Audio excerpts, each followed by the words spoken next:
Boris Johnson has been asked by a group of Conservative MPs to scrap several taxes on energy to protect households and businesses from doubling their bills later this year.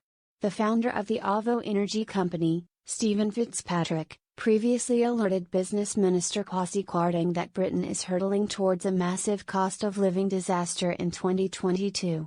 He said, "It looks almost certain that bills are going to reach £2,000 per household. That is double what they were paying last year." Experts forecast that it will jump from £1,277 per year for the average household to around £2,000, an increase of more than 50%. However, these changes will only start from April 1. The exact additional cost will depend on the new energy price cap level.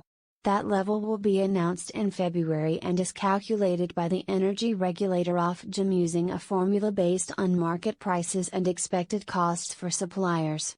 In a letter to The Telegraph, a group of 5 Conservative MPs are suggesting a tax relief on energy prices to the Prime Minister and the Chancellor.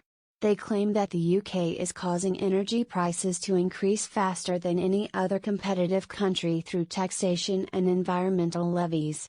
They wrote, "High energy prices, whether for domestic heating or domestic transport, are felt most painfully by the lowest paid."